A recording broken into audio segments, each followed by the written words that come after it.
Hello, everyone. My name is Don, the movie reviewer, and today we're going to be talking about Captain Underpants.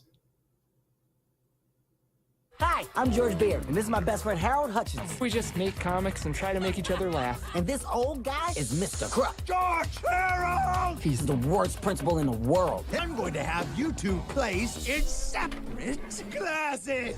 We're going to annihilate your friendship. George, do something. Put the pin down, Mr. Krupp, or we'll hypnotize you. What's happening? I don't know. Tra-la-la!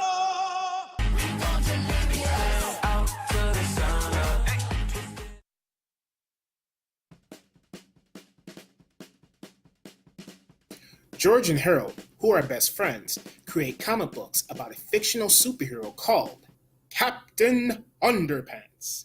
George and Harold attend Mr. Krepp's school. Mr. Krepp is considered to be one of the meanest principals around. One day, George and Harold decide to hypnotize Mr. Krepp into believing that he is Captain Underpants himself. I like this movie for the most part. When I first heard about this, I said, hey, it's Captain Underpants, and that was a part of my childhood. When I was a kid, I thought the Captain Underpants books were funny and entertaining. Now that it's many years later, I don't remember how the books played out, and so I don't know if what the movie portrays is accurate to the books. The movie itself plays out with the two friends, George and Harold. I like their friendship in this movie. There's nothing better than hanging out with your friend in your treehouse and letting your creative minds flow freely.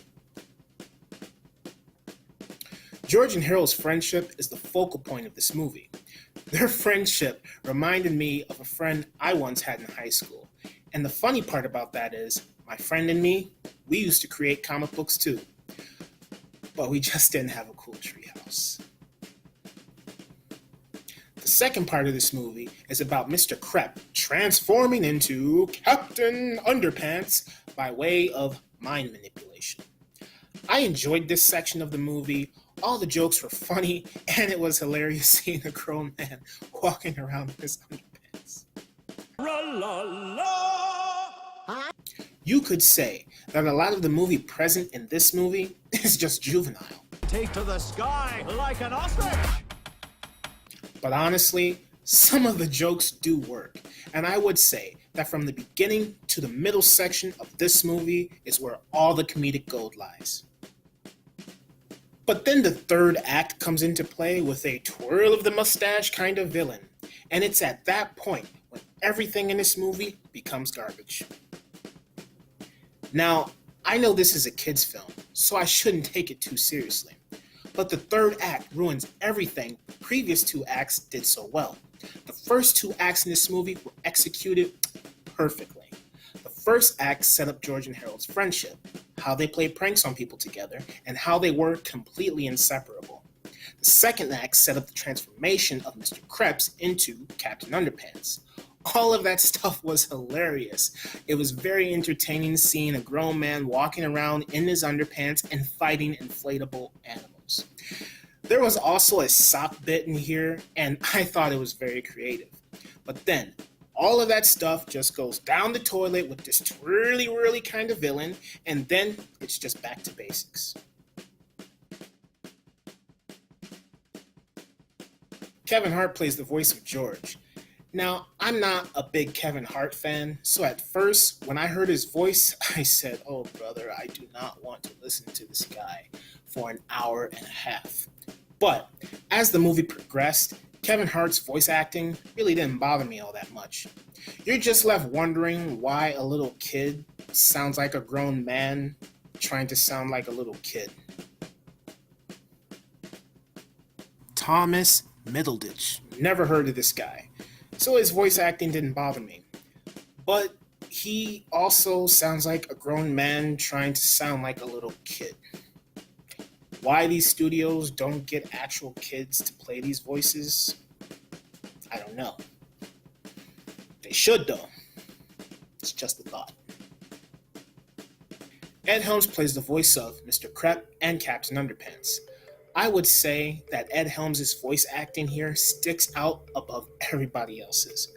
He has to voice two characters in this movie. I know that's not a milestone or anything, it's been done before. But I like that two characters who have two distinctively different personalities are voiced by a person who captures the essence of both characters with stride.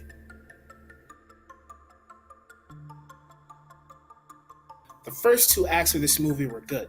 The first act had my curiosity, and then the second act had my attention. I liked the friendship between the two boys. I enjoyed the brief history lesson we got with them of how they met, the pranks they executed together, and I just all around loved their chemistry. It kind of reminded me of the friend I once had in high school. I also liked Mr. Krebs being turned into Captain Underpants. All of the mischief he got into was funny from the start, it was interesting, and it was creative. This movie had interesting layers to it up until the dreadful third act. It's like the studio said all of a sudden, "Oh, hey, boys, you know what? We're running out of time. Let's just throw some twirly-whirly villain in there and call it a day." I will say this movie is self-aware, but that doesn't make up for the fact that they just urinated on all this great setup with that twirly-whirly villain and that dreadful third act.